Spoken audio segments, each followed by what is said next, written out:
penghinaan segala macam. Ada mereka pikir nasib rakyat? Tidak. Hah? Joget-joget mereka kan. Dibubarkan itu DPR itu. Harusnya rakyat Indonesia membubarkan. Tinggal menunggu waktu ajanya, menunggu komando, menunggu donatur.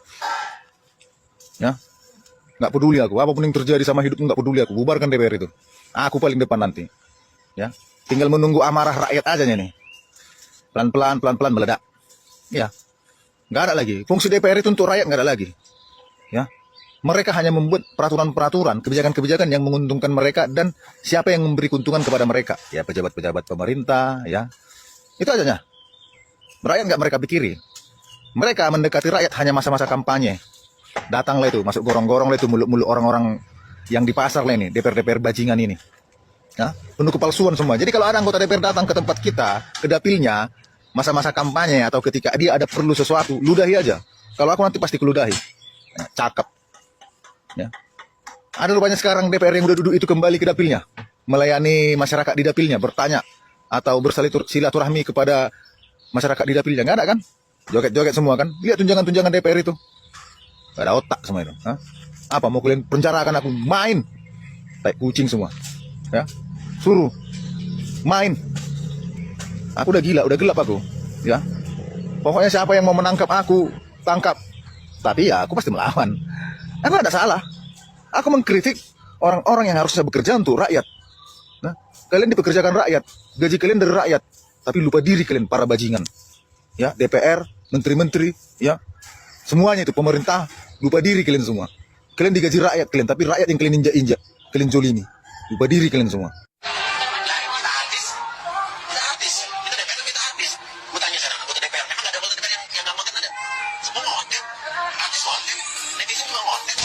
Posisi saya pegang saat ini. Menurut undang-undang keuangan negara saya tidak boleh menerima gaji lebih dari satu. Nah, namun ini ada triknya juga kalau orang mengatakan gaji tidak honor boleh. Sakit hati nggak dengernya. Kita bayar pajak hasil dari keringat campur air mata. Negara menggaji dengan serius, tapi mereka kerjanya main-main. Ini contohnya.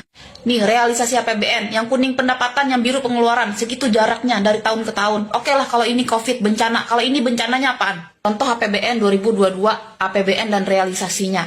Kalau ada pun pembangunan nih harusnya masuk ke pos belanja modal yang 199 triliun.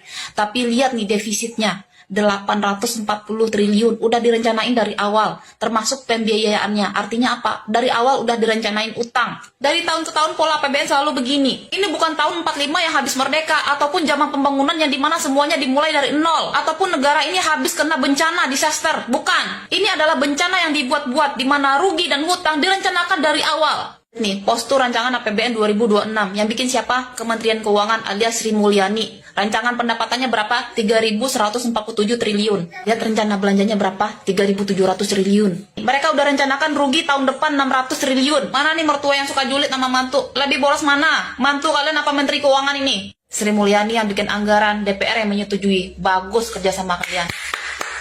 Turun kalian. Ayo rakyat ke jalan kita. Tanggal 25 Agustus kita ke gedung DPR. Bubarkan DPR, turunkan Sri Mulyani.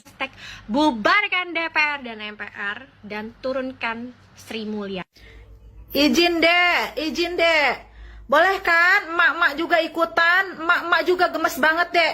Emak-emak juga kesel banget deh. Udah sebel banget lihat para tikus got di negara ini. Lihat kelakuannya si kuya-kuya itu.